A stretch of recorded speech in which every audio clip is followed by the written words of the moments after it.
Selamat datang ke channel Cikgu Mendel. Dalam video ni kita akan cuba bincangkan dan fahamkan bab yang kedua, respirasi. Jadi kalau kamu nampak dekat tepi ni ada gambar macam manusia tu kan. Situ sistem respirasi manusia. Jadi kita tengok dululah sistem respirasi manusia. Kalau kamu nak tengok tu dia ada dalam muka surat 46 buku teks. Muka surat 46. Cikgu ulang sekali lagi lah. Yang nota-nota cikgu buat ni, semua ni adalah berasaskan buku teks lah. Okay, supaya nanti dia tak lari jauh. Ataupun kalau kurang sikit pun, kurang daripada buku teks lah. Jadi buku teks sangat-sangat penting sebagai rujukan utama. Okey, kita tengok kepada struktur respirasi manusia. Jadi ini cikgu dah lukis. Boleh lah ya, walaupun tak secantik buku teks. Jadi kita pergi dulu kepada struktur dulu. Bila sebut tentang sistem, kita kena tahu dulu struktur dia tu, rupa bentuk dia macam mana. Jadi selepas kita tahu rupa bentuk struktur tu macam mana, kita namakan satu persatu. Jadi ini adalah struktur untuk respirasi manusia, sistem respirasi manusia. Kemudian kita pergi kepada nama pada setiap bahagian tu. Jadi kalau nampak yang hitam ni, ini adalah lubang hidung lah. Lubang hidung. Ada juga kalau dalam biologi ni dipanggil nostril, tapi dalam buku teks kamu ni dia tulis lubang hidung, kita guna lubang hidung lah. Jadi tak perlu pening-pening kepala. Kemudian ini adalah rongga hidung. Bahasa biologi dipanggil nasal cavity. Okey, rongga hidung. Kemudian di belakang ni dipanggil sebagai faring. Ada S ya, faring. Sebenarnya faring ni ada 3 bahagian. Tapi tak apalah, untuk kamu punya bahagian ni, kamu punya level ni, faring je kamu tahu cukup. Okey. Kemudian udara juga boleh masuk melalui mulut. Jadi kita ada mulut lah di sini. Dan dia akan bersambung dengan bahagian faring di belakang tu. Jadi belakang hidung ada faring, belakang mulut pun ada faring. Kemudian laluan udara tu, dia akan melalui kawasan tu warna biru tu, kita panggil sebagai epiglottis. T ada satu saja, epiglottis. Epiglottis ni dia macam injap, boleh tutup dan boleh buka. Okey, boleh tutup dan boleh buka. Nanti kita tengok apa fungsi dia, sebab kita nak namakan dulu struktur. Okey, dah kita lukis, kita tahu bentuk dia macam mana, kita namakan. Lepas kita namakan, kita dah tahu nama untuk setiap bahagian tu, baru kita tengok pada fungsi. Kemudian seterusnya kita ada bahagian yang hitam tu. Yang ini adalah laring. Okey, salah eja. Bahasa Melayu ni I-N-K-S, laring. Ada S ya, larynx. L-A-R-I-N-K-S, laring. Kemudian kita ada trakea. Di bawah, selepas trakea, kita ada bronchus. Ya, sambung bronchus. Kat sini pun boleh lah. Atau nak label macam ni. Okey, bronchus. Di hujung ni, yang warna tu, dia laluan hujung cabang-cabang daripada bronchus tu, kita ada bronchiole.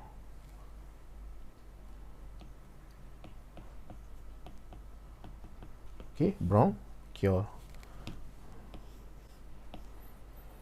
Okey, yang warna biru-biru tu, warna biru-biru ni, ini adalah alveolus. Hak bulat-bulat tu. Kemudian kamu nampak yang warna merah tu, serabut tu, itu adalah kapilari darah. Kapilari darah. Kemudian kita ada peparu. Peparu kanan, ini peparu kanan. Kita ada peparu kiri. Di bawah ni kita ada diafragma. Okey, diafragma. Ya, itu adalah penamaan dia lah. Secara mengikut buku teks kamu. Jadi sekarang ni kita pergi pada laluan udara pula. Jadi cikgu nak berwarna apa udara? Warna yang menarik sikit lah. Okey. Ni. Tebalkan sikit dah. Jadi udara ni dekat luar ni akan masuk melalui lubang hidung. Jadi bila dia masuk ke lubang hidung, dia akan masuk ke rongga hidung. Daripada rongga hidung dia akan lalu di faring. Kemudian dia akan lalu di epiglottis. Jadi maksudnya epiglottis tu akan terbuka. Jadi dia boleh tertutup. Bila dia tertutup? Bila makanan masuk. Kamu nampak tak ada mulut kat sini kan? Jadi mulut ni ada makanan lah. Makanan akan masuk melalui mulut. Jadi makanan ni akan masuk. Jadi bila dia masuk, epiglottis ni akan tertutup. Sebab apa? Dia nak pastikan makanan tak masuk ke salur pernafasan. Sebab kalau makanan masuk ke salur pernafasan, dia akan block atau dia akan halang udara untuk sampai ke peparu. Jadi bila dia halang udara sampai ke peparu, orang tu tak boleh nak bernafas. Apabila tak boleh bernafas, oksigen tak dapat dihantar ke seluruh tubuh badan. Dan antara organ-organ yang bahaya jika tidak dapat oksigen ialah jantung dan otak. Jadi jantung kalau tak dapat oksigen, dia tak boleh nak berdegup. Dia tak boleh nak pump darah ke seluruh tubuh badan. Jadi dia akan menyebabkan jantung mati, otak pun mati. Jadi dia akan menyebabkan sudden death, mati secara mengejutlah kepada orang tu, sebab oksigen tak sampai. Kalau kamu tutup mulut tak bernafas kan, 5 minit ke 3 minit pun kadang tak boleh dah. Biru muka. Sebab apa? Sebab oksigen tak dapat. Kalau kamu tahan nafas. Ni apatah lagi dia tercekik. Makanan masuk ke dalam salur pernafasan dia. Jadi kena buat apa? Ni ada dipanggil sebagai Heimlich maneuver. Okay, Heimlich maneuver. Ada dalam video tingkatan 4 lah. Kalau kamu nak tengok, boleh pergi tengok lah. Jadi epiglottis kena tutup. Pastikan makanan tu masuk ke esophagus. Jadi dia akan terbuka bila udara saja yang masuk. Jadi udara tu bila dah masuk, dia akan masuk ke apa jadi ni? Dia akan masuk ke larynx. Dia akan pergi ke laring. Jadi dia akan pergi ke laring. Lepas laring dia akan masuk ke trachea. Okey. Lepas trachea dia akan masuk ke bronchus. Selepas tu dia akan pergi ke bronchiole. Di hujung bronchiole tu ada alveolus. Di alveolus lah akan berlaku pertukaran gas. Iaitu gas oksigen akan keluar daripada alveolus masuk ke kapilari darah. Karbon dioksida yang ada dalam kapilari darah akan masuk ke dalam alveolus untuk dibuang daripada badan melalui hembusan nafas. Jadi bila kita tarik nafas, kita sebenarnya nak ambil oksigen. Oksigen tu akan bergerak, kita sekali lagi, bergerak melalui lubang hidung, pergi ke rongga hidung. Cikgu tulislah. Bergerak ke, besar sikit. Bergerak melalui lubang hidung, pergi ke rongga hidung, pergi ke faring, akan lalui epiglottis, akan masuk ke laring. Ini udara ya, udara yang ada oksigen. Sebab apa? Perlukan oksigen. Kemudian dia akan pergi ke trachea, lalu bronchus, pergi ke bronchiole dan dia akan masuk ke dalam alveolus. Di alveolus akan berlaku apa? Pertukaran gas. Gas apa yang bertukar? Oksigen akan keluar daripada alveolus masuk ke kapilari darah. Karbon dioksida akan masuk ke dalam alveolus untuk dihembus keluar. Jadi laluan dia samalah. Nanti bila dia hembus keluar, karbon dioksida tu akan masuk ke dalam alveolus, dia bergerak ke bronchiole, bergerak ke bronchus, bergerak ke trachea, bergerak ke laring, epiglottis, faring, rongga hidung, lubang hidung. Dihembus keluar. Jadi kita dah buang karbon dioksida. Jadi karbon dioksida tu akan masuk ke dalam udara dan diambil oleh pokok lah untuk proses fotosintesis. Jadi itu yang berlaku dalam proses macam mana pernafasan tu mengambil tempat di dalam sistem pernafasan kita. Boleh ya? Di bawah ni kita ada diafragma. Diafragma ni dia penting untuk proses tarik dan hembus nafas. Cikgu ada tulis sikit maklumat ni. Dalam peparu ni dia ada lebih kurang 700 juta alveolus. Okey. So tak pastilah cikgu ambil daripada buku teks kamu ke tak ke. Tapi ada banyak lah alveolus tu, nak cerita dia ada banyak.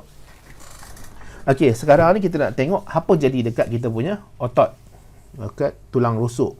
Jadi dia untuk proses hembus nafas dan tarik nafas ni, dia melibatkan tarik nafas, hembus nafas melibatkan tulang rusuk. Tulang rusuk. Jadi tulang rusuk ni dia membantu dalam tarik nafas dan hembus nafas. Untuk tarik nafas, kita tengok pada tulang rusuk. Tulang rusuk tu dia akan naik ke atas. Naik ke atas. Bila dia naik ke atas, pada waktu yang sama kamu tengok diafragma ni, kat bawah ni, diafragma ni dia akan lepeh. Okey, dia akan turun, dia mendata. Waktu ni udara akan masuk ke dalam. Jadi kita tengok satu persatu apa yang berlaku sebenarnya kalau ikut buku teks kamu ni lah. Jadi otot interkostal luar mengecut. Otot interkostal ni yang ada pada di antara tulang kamu ni. Di antara tulang rusuk tu ada otot interkostal. Dia ada bahagian luar dan bahagian dalam. Jadi untuk otot interkostal luar dia akan mengecut. Manakala otot interkostal dalam akan mengendur. Okey, mengecut dan mengendur. Sangkar rusuk naik ke atas. Jadi cikgu beritahu dia naik ke atas dan arah ke depan. Dia keluar di depan. Otot diafragma turun menjadi lepeh dan data. Jadi turun jadi lepeh dan data. Isi padu toraks bertambah. Sebab apa? Sebab kita dah kembangkan kita punya tulang rusuk ni. Dada kita dah kembang. Tekanan akan kurang dekat dalam. Tekanan dekat luar ni akan bertambah. Jadi dia akan memaksa udara daripada luar ditolak masuk ke dalam tubuh badan kita. Ataupun ditolak masuk ke salur pernafasan kita. Kemudian untuk hembus nafas ni, dia kamu tak payah ingat sebenarnya. Kamu ingat just tarik nafas sahaja. Sebab kalau nak ingat dua-dua, dia banyak kan. Ni saya bagi tips sikit lah. Jadi bila hembus nafas, dia sesuatu yang terbalik dengan tarik nafas. Jadi untuk hembus nafas ni ya, untuk hembus nafas, otot interkostal luar mengendur. Dia terbalik. Vice versa. Otot interkostal dalam mengecut. Sangkar rusuk turun ke bawah. Ke dalam. Okey, ke arah depan kan? Ke arah belakang lah. Kamu sebut je lah belakang, tak apa. Otot diafragma akan menaik. Okey, mencengkung ke atas. Ni. Otot diafragma akan menaik, cengkung ke atas. Tekanan isi padu toraks akan berkurang. Tekanan akan bertambah. Jadi isi padu toraks akan berkurang, tekanan bertambah. Menyebabkan udara ditolak keluar. Okay? Waktu ni tekanan atmosfera akan rendah lah. Tekanan atmosfera akan rendah di luar. Jadi itu yang berlaku antara tarik nafas dan hembus nafas. Nak ingat dua-dua ke tak, terpulang pada kamu sebenarnya. Tapi ingat dua-dua banyak sikit lah nak kena ingat. Kalau ingat satu saja, kurang sikit. Sekarang ni kita pergi pada ciri-ciri alveolus. Jadi bilangan alveolus dia mesti banyak lah. Tadi ada 700 juta kan. Jadi menyebabkan jumlah luas permukaan dia besar. Jadi bila luas permukaan besar, jadi dia ada banyak bahagian-bahagian yang boleh berlaku pertukaran gas. Kalau jumlah luas permukaan dia kecil, jadi banyak kurang lah dia punya tempat-tempat yang boleh bertukar gas tu. Dinding alveolus juga dia lembab. Jadi lembab dia sangat-sangat bagus lah untuk pertukaran gas. Terlalu lembab pun masalah juga. Dia kena dalam keadaan yang paling optimum lah. Dilingkari jaringan kapilari yang banyak. Jaringan kapilari darah yang banyak. Jadi bila jaringan kapilari banyak, darah banyak, jadi kapilari darah tu akan bawa darah. Darah tu selalunya yang masuk ke paru adalah darah yang tidak ada oksigen. Okey, darah yang terdioksigen. Darah yang terdioksigen ni dia mengandungi karbon dioksida. Karbon dioksida akan masuk ke dalam, kan, oksigen akan keluar dulu daripada alveolus, masuk ke salur darah, kapilari darah. Kemudian oksigen tu akan bergabung dengan hemoglobin. Sebab apa? Oksigen ni dia lagi bagus, dia punya ikatan, ataupun darah ni lagi suka oksigen berbanding dengan karbon dioksida. Jadi walaupun dia ada karbon dioksida di situ, tapi bila ada kehadiran oksigen, dia akan bergabung terus dengan oksigen. Jadi karbon dioksida akan dilepaskan oleh sel darah merah tu, kemudian akan keluar daripada kapilari darah masuk ke alveolus. Kemudian akan dihembus keluar melalui proses hembusan nafas. Okey. Dinding alveolus dia nipis, setebal satu sel sahaja. Ini adalah 4 ciri lah berdasarkan buku teks ni. Okey, sekarang kita tengok apa yang berlaku dalam pertukaran gas. Contohnya di sini ada nampak kan? Ni adalah sel darah merah. Ataupun dia juga dipanggil sebagai eritrosit. Okay? Sel darah merah dia bentuk dwicekung. Okay? Dwicekung tu maksudnya dua bahagian dia bercekung lah. Okay? Seterusnya, dekat sel darah merah ni dia ada hemoglobin. Hemoglobin. Jadi hemoglobin ni adalah pigmen merah. Jadi maksudnya apa lagi besar? Sel darah merah ke hemoglobin? Hemoglobin akan lagi kecil lah. Ataupun sel darah merah tu lagi besar. Eritrosit lagi besar berbanding hemoglobin. Jadi dalam satu eritrosit ada 250 juta hemoglobin.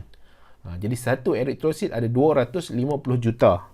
Satu hemoglobin boleh bawa 4 oksigen. Jadi lebih kurang 1 bilion oksigen boleh dibawa oleh satu eritrosit. Satu sel darah merah boleh bawa 1 bilion oksigen. Jadi sangat-sangat efisien lah pembawaan oksigen ni ke seluruh tubuh badan.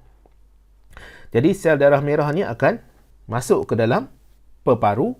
Dia akan masuk ke dalam kapilari darah. Kamu kena ingat ya, kapilari darah saja yang boleh pertukaran gas.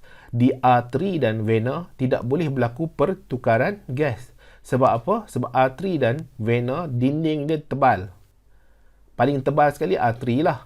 Kedua adalah vena. Ketiga ni yang paling nipis sekali dia punya dinding adalah satu sel sahaja adalah kapilari darah. Dan di kapilari darah juga ada lubang-lubang yang mana boleh berlaku bahan-bahan keluar dan masuk. Okay? Even untuk sel darah putih pun boleh keluar dan masuk dekat kapilari darah. Jadi antara bahan yang boleh keluar dengan mudah, kita ada karbon dioksida dan oksigen. Jadi sekarang ni darah mengalir ke arah sini. Okay? Mengalir ke arah sini. Kamu nampak arah dia. Darah yang masuk ke dalam peparu ni adalah darah yang tidak ada oksigen. Tidak ada oksigen. Jadi dia ada karbon dioksida lah. Tukar warna lain. Dia ada karbon dioksida. Jadi sekarang ni darah tu akan lalu di alveolus. Jadi alveolus ni dia ada oksigen. Jadi oksigen akan keluar. Okey, oksigen akan keluar. Kalau ikut yang betulnya dipanggil sebagai tekanan separa oksigen tinggi. Tapi cikgu tak naklah sebut yang itu. Cikgu tak pasti ada dalam buku teks tak.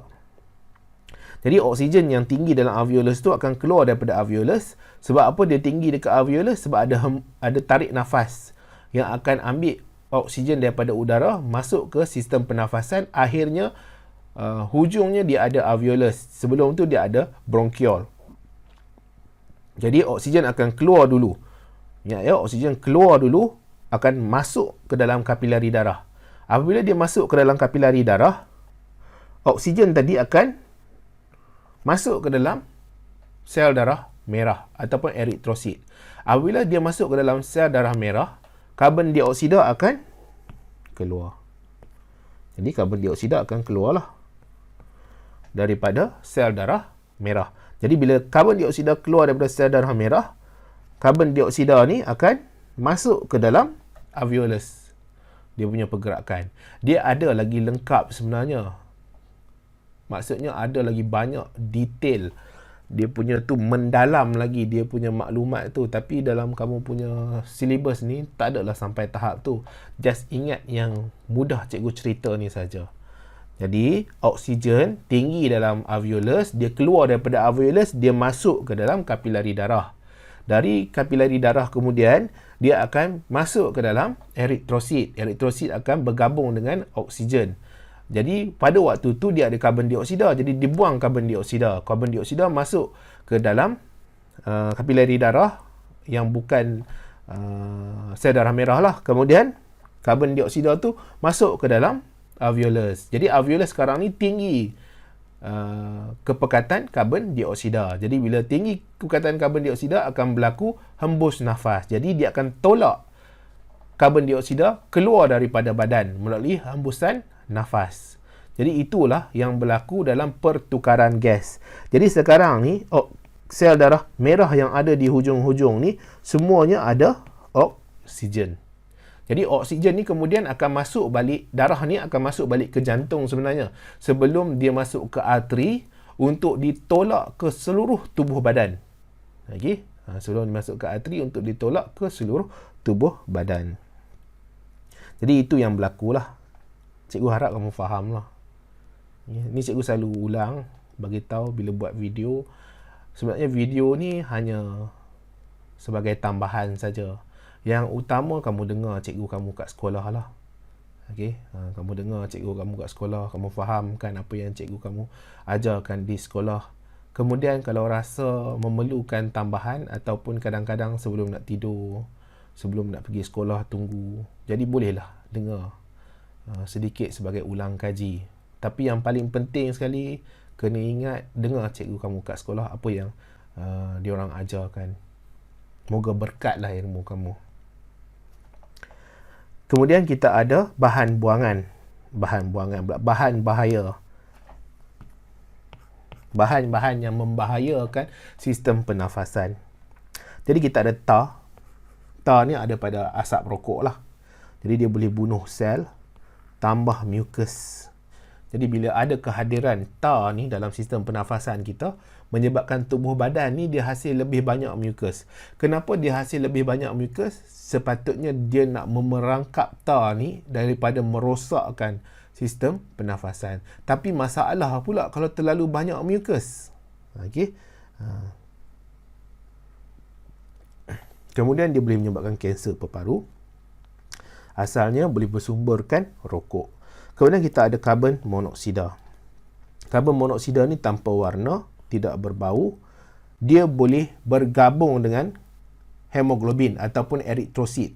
Cikgu ulang balik. Eritrosit tu bentuk dia bikonkave, dui cekung. Okey. Bahasa Inggeris, bahasa Melayu ni macam-macam kan. Jadi dia akan bergabung dengan hemoglobin. Hemoglobin dia suka bergabung dengan oksigen berbanding dengan karbon dioksida. Sebab tu bila ada oksigen dia buang karbon dioksida. Tapi bila ada kehadiran karbon monoksida, hemoglobin lagi suka bergabung dengan karbon monoksida.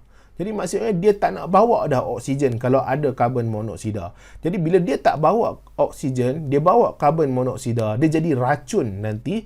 Sebab apa? Sebab oksigen tak dapat nak dihantar ke seluruh tubuh badan. Yang dia hantar karbon monoksida. Karbon monoksida pula dia tak memberi fungsi ke dalam badan kita ni. Dia tak ada apa-apa kepentingan dalam badan kita. Jadi yang penting tu adalah oksigen. Jadi dia akan ada masalah. Okey. Karboksihemoglobin. Jadi ada pada rokok dan kereta, asap kereta. Kemudian ada sulfur dioksida, bakar arang batu ni. Jadi arang batu ni susah lah kita nak jumpa dah. Dulu-dulu untuk electricity memang antaranya diguna arang batu. Tapi sekarang ni dah kurang lah. Orang selalunya guna bahan petroleum. Okay? Bahan petroleum untuk tukar jadi electricity. Okay? Kemudian kita ada dia tanpa warna, tanpa bau.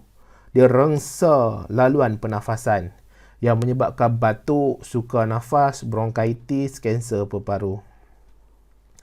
Kemudian kita ada nitrogen dioksida. Jadi datang daripada kereta yang menggunakan diesel atau petrol. Warna dia perang, bau dia menyesakkan. Rengsa laluan pernafasan, batuk, sukar bernafas, asma. Kemudian kita ada jerebu, debu dan debunga. Debunga dia datang daripada bunga lah. Jerebu, debu ni datang daripada pembakaran selalunya. Dia adalah zarah pepejal, halus, ringan, terampai di udara. Jadi, datang daripada asap, exhaust, pembakaran terbuka, kebakaran hutan. Debu pula dibawa oleh angin, dia akan rengsa sistem pernafasan. Kemudian kita ada isu kesihatan, respirasi. Yang pertama ada asma. Asma ni dinding bronkiol bengkak dan tebal. Cuba bayangkan bronkiol yang cikgu sebut tu, bronkiol tu di hujung. Dia ada bergabung di hujung tu dengan alveolus. Kalau dinding bronkiol ni tebal dan bengkak, senang tak udara nak lalu? Pastinya susah lah. Okay? Jadi dia akan mengganggu oksigen nak dihantar ke alveolus. Jadi bila dia ganggu oksigen nak dihantar ke alveolus, dia akan ganggu juga pertukaran gas. Gas tak dapat masuk ke kapilari darah, bergabung dengan eritrosit. Okay? Dia sebenarnya bukan bergabung dengan eritrosit, dia bergabung dengan hemoglobin. Sekali lagi cikgu ulang, eritrosit tu sel darah merah. Dia besar. Dalam eritrosit tu ada hemoglobin. Satu eritrosit ada 250 juta hemoglobin. Satu hemoglobin boleh bawa 4 oksigen. Jadi satu eritrosit boleh bawa 1 bilion oksigen. Jadi sekarang ni satu sel darah merah ni boleh bawa 1 bilion oksigen. Jadi maksudnya sel darah merah tu besar, hemoglobin tu kecil. Bukaan, kita tengok balik ni asma. Bukaan tiub bronkiol jadi kecil dan sempit, dia akan sesak nafas. Sesak nafas ni macam tak kita nak sesak nafas. Kita susah nak bernafas. Kita rasa dada kita ni padat, sempit. Dan lama-kelamaan muka kita akan jadi biru kan. Seolah-olah macam ada sesuatu tercekik di leher. Kemudian kita ada isu kesihatan kedua, emfisema. Emfisema ni alveolus hilang kekenyalan. Saiz bertambah, dinding alveolus rosak, dia akan kurangkan jumlah luas permukaan. Jadi untuk pertukaran gas tu dia tak apa nak bagus lah. Sebab apa? Sebab alveolus tu dah terganggu oleh penyakit emfisema ni.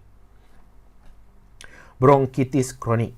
Bronkiol jadi radang. Radang ni kadang-kadang kita nak faham kan, seolah-olah macam kemerahan dekat kulit kita tu kan. Itu radang lah. Jadi kadang kita rasa gatal, kita rasa panas sikit kat situ. Jadi radang, bengkak dan sumbat. Kurangkan aliran udara, sukar bernafas, mukus banyak terbentuk. Okey. Batuk-batuk berterusan, silium sukar, buang mukus. Silium ni ada pada trakea. Apa fungsi silium? Kita tengok ni trakea. Dalam ni dia ada silium besar sangat. Atas dalam ni dia ada silium. Atas silium ni dia ada mukus. Jadi silium ni sentiasa bergerak untuk tolak mukus ni naik ke atas. Mukus ni fungsi dia apa? Untuk memerangkap habuk bakteria yang masuk ke dalam saluran pernafasan. Okey, jadi dia akan memerangkap semua habuk-habuk, debu-debu yang masuk sistem pernafasan yang boleh merosakkan bronchial alveolus. Okey, merengsakan bronchial alveolus. Jadi dia akan tolak mukus tu naik ke atas dan dia akan berkumpul di faring lah. Tu kadang-kadang kita pagi-pagi kita rasa macam kahak tu banyak kan. Kadang-kadang dia datang daripada trakea.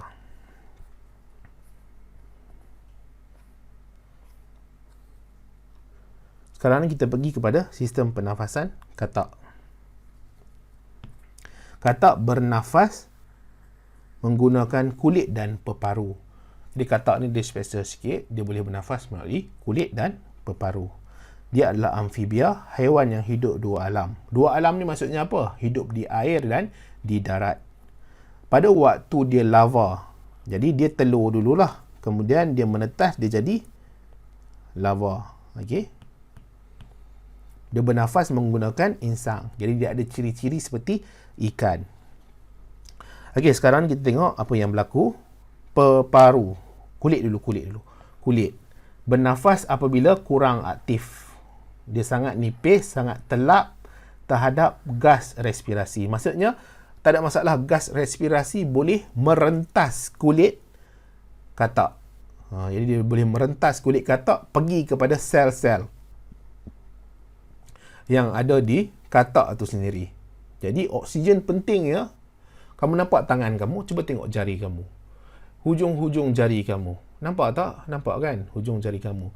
Di hujung jari kamu tu ataupun jari kamu tu ada sel-sel, ada tisu-tisu. Sel-sel tisu-tisu ni penting untuk dia dapat oksigen. Kalau dia tak dapat oksigen, dia akan mati. Ingat ya, bila sel tu mati, kamu nampak warna coklat mungkin yang warna brown, warna putih tangan kamu tu. Bila sel tu tak dapat oksigen, dia mati, dia akan jadi kehitaman. Dia hitam. Lama-lama, dia terjatuh sendirilah. Contohlah ya, nak bagi tahu betapa pentingnya oksigen. Tanpa oksigen, hujung-hujung jari kamu yang tak dapat oksigen tu akan mati. Jadi, katak ni dia ada kulit. Kulit dia tu boleh berlaku pertukaran gas. Oksigen boleh merentas kulit katak tu dan pergi ke sel-sel. Katak punya kulit lembap. Di bawah terdapat banyak kapilari darah. Jadi dia boleh juga masuk ke dalam kapilari darah dan tukarkan gas-gas yang tidak ada oksigen tu kepada ada oksigen. Kemudian dia juga boleh bernafas melalui peparu. Ada nampak tak peparu situ? Permukaan dia berlipat-lipat. Kenapa berlipat-lipat? Jadi dia kena ada fungsi yang bagus. Adaptasi struktur yang bagus kepada katak punya pernafasan. Bila struktur dia berlipat-lipat, maksudnya luas permukaan dia tinggi. Semakin tinggi luas permukaan, semakin banyak tempat boleh berlaku pertukaran gas. Membran peparu juga nipis, dinding peparu lembap, jaringan kapilari darah banyak. Ini ciri-ciri bagi alveolus kalau kamu ingat sebelum ni. Kemudian kita ada serangga. Sistem respirasi serangga ialah sistem trakea masuk ke spiracles. Jadi ini adalah struktur bagi serangga. Serangga dia ada 3 bahagian. Dia ada kepala, dia ada thorax, dia ada abdomen. Dan dia ada bahagian organ-organ dalam serangga tu sendiri. Jadi, bila cikgu kerat dia, keratan rentas dia macam tu, kita akan nampak struktur yang macam ni. Okey, sekali lagi. Bila kerat dia, keadaan macam tu, kita akan nampak struktur yang macam ni. Jadi, sekarang ni, macam mana dia bernafas? Dia bernafas menggunakan sistem trakea. Okey, sistem trakea. Dia akan masuk dulu ke spiracle. Kamu nampak tak ada lubang ni? Jadi lubang tu spiracle. Di lubang tu ada injap. Injap tu, bila sebut injap, injap boleh terbuka dan tertutup. Okey, kemudian oksigen akan masuk di situ. Dia akan bergerak ke trakea. Jadi trakea dekat mana? Trakea yang ini. Yang ini pun trakea jugalah. Yang ini trakea. Di hujung ni dia ada trakea. Ni hujung ni ada trakea. Kemudian adalah organ. Organ yang bahagian atas, organ yang bahagian tengah, organ yang bahagian bawah.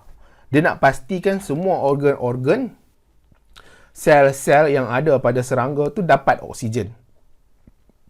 Apa jadi kalau sel tak dapat oksigen? Sel akan mati. Tisu akan mati. Organ akan mati bila tidak dapat oksigen. Manusia kalau tak dapat oksigen apa jadi? Manusia akan mati kalau tidak dapat oksigen. Dia antara keperluan setiap minit bagi manusia. Itu keperluan setiap minit. Setiap saat. Okey? Itu keperluan yang cukup-cukup penting bagi manusia, oksigen. Jadi, oksigen tadi akan masuk melalui spiracle, ada injap di situ, akan pergi ke mula dia masuk ke spiracle, dia akan pergi ke trakea nombor 3. Kemudian kadang-kadang oksigen tu disimpan di kantung udara. Yang bulat-bulat ni, yang cikgu lukis warna pink tu kantung udara. Kenapa disimpan dekat situ? Supaya pertukaran gas oksigen tu cukup untuk serangga tu. Okey, kemudian disimpan di situ dan dia akan pergi keluar balik dan masuk ke trakeol. Dan trakeol akan hantar pergi ke organ lah.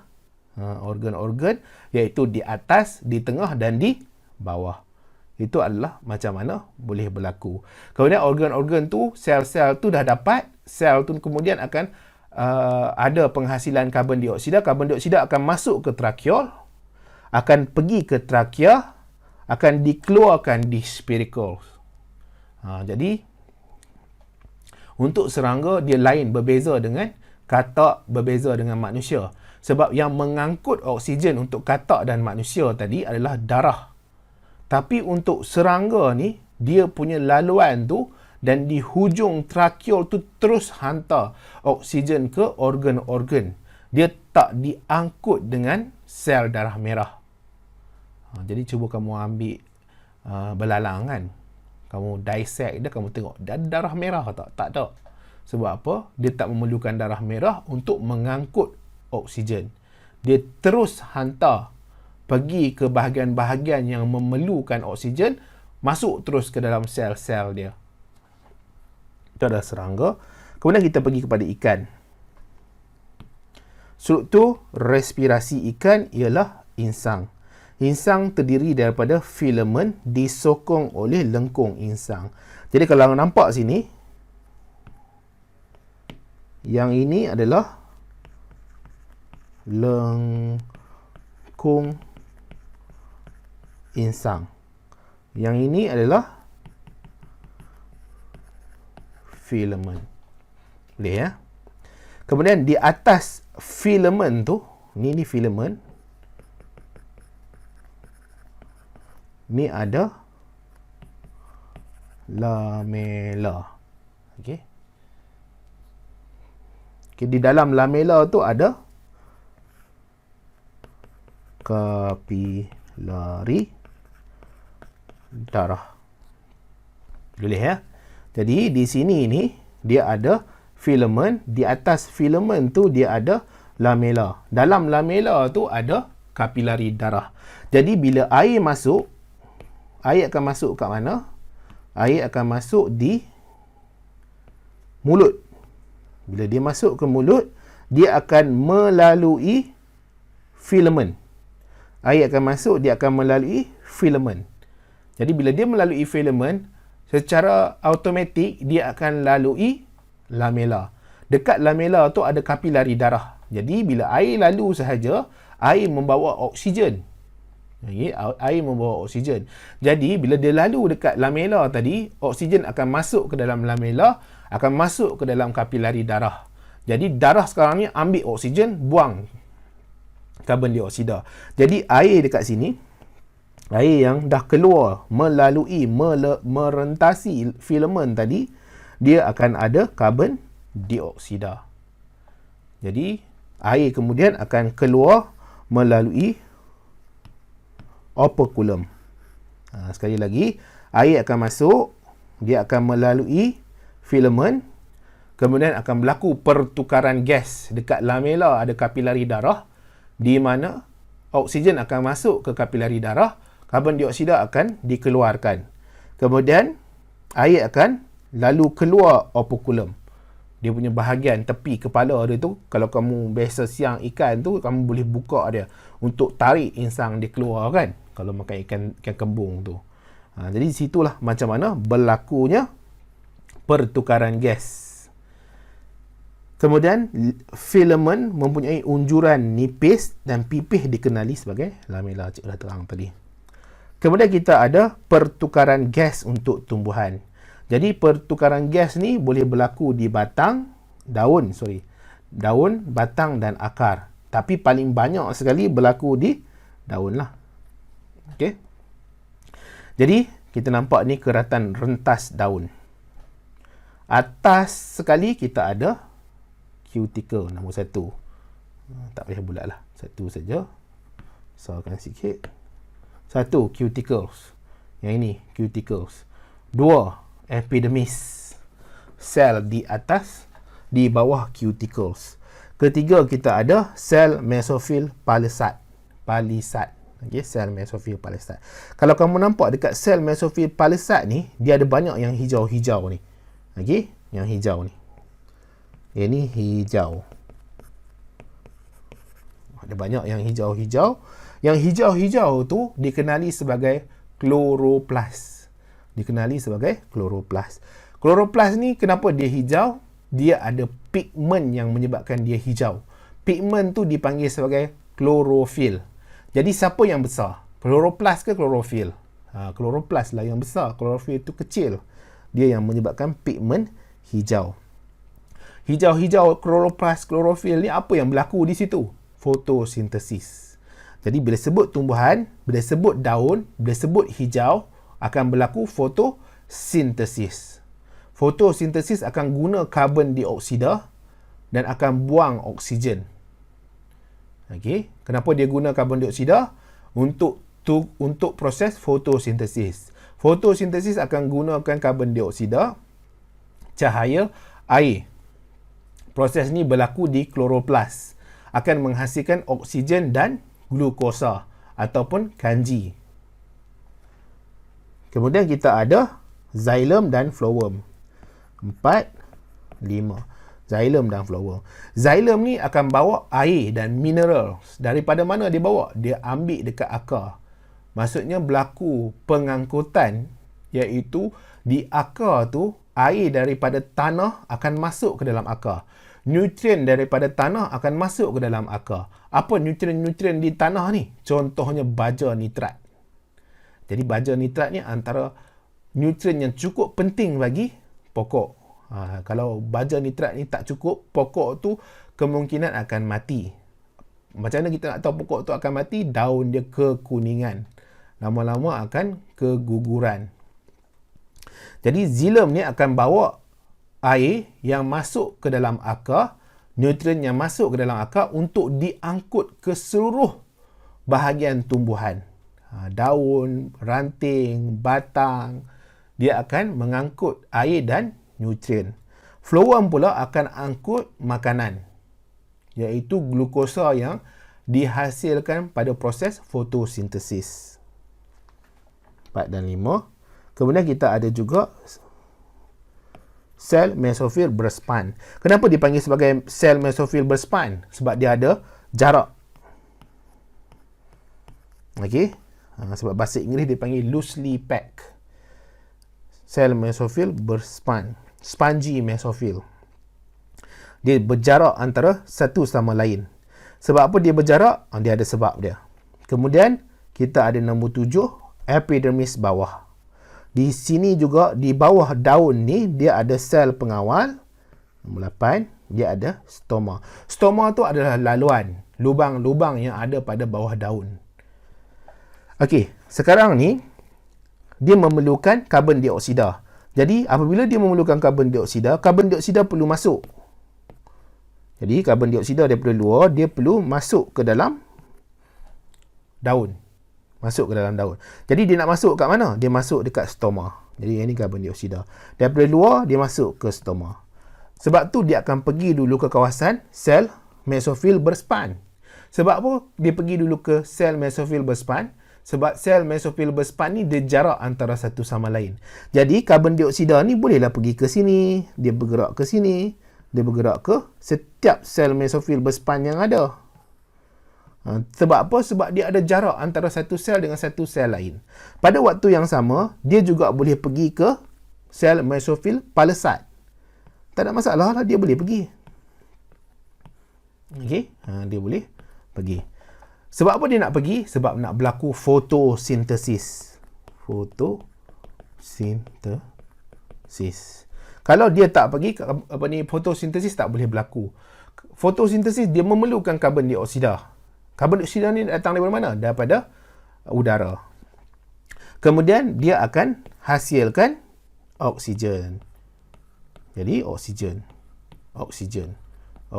Jadi oksigen ni akan keluar daripada daun ke udara. Jadi dapatlah oksigen di udara kita ni, persekitaran kita, hasil daripada jasanya tumbuhan. Okey. Sebab itulah sel mesofil palesat ni dia ada jarak antara satu sama lain. Jadi, kesan jerebu. Kita pergi sikit pada kesan jerebu, debu, habuk kepada tumbuhan. Dia akan tutup liang stoma dan juga akan menyebabkan gas berasid menjadi hujan asid. Jadi, sepatutnya liang stoma ni terbuka tapi dia tertutup. Dia tertutup sebabkan oleh jerebu, debu, habuk. Matilah tumbuhan ni. Mati. Okey. Betapa manusia ni zalimnya menyebabkan tumbuhan-tumbuhan ni mati hasil kebinasaan yang mereka bawa. Okey. Jadi sekarang ni kita nak tengok macam mana stomata boleh terbuka dan tertutup.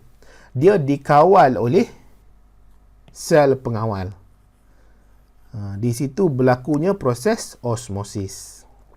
Jadi terdapat cahaya. Pertama sekali, terdapat cahaya. Bila terdapat cahaya, dekat sel pengawal ni dia ada kloroplas. Ni kloroplas. Bila ada kloroplas, bila ada cahaya, bila ada air, ada karbon dioksida. Dia tak susahlah, dia boleh ambil daripada luar saja karbon dioksida. Jadi akan berlaku fotosintesis. Apabila berlaku fotosintesis, glukosa dalam sel pengawal akan meningkat. Jadi bila glukosa dekat sel pengawal meningkat, ia menyebabkan dalam tu jadi hipertonik. Cikgu tak pastilah kamu ada belajar ke tak hipertonik ni. Tak apalah, dalam tu akan jadi hipertonik menyebabkan air bergerak masuk ke dalam. Dalam tu ada glukosa. Bila ada glukosa, air akan bergerak masuk. Jadi bila air bergerak masuk, menyebabkan sel tu jadi segah. Bila dia segah, dia akan melengkung dan membentuk stoma. Okey, dia membentuk stoma. Jadi air meresap masuk ke dalam sel pengawal. Sel pengawal jadi segah, sel pengawal bengkak. Jadi bila tidak ada proses fotosintesis, air akan keluar. Ini malam lah selalunya, tidak ada fotosintesis kan. Air akan keluar menyebabkan stomata tertutup. Jadi tak boleh berlaku pertukaran gas.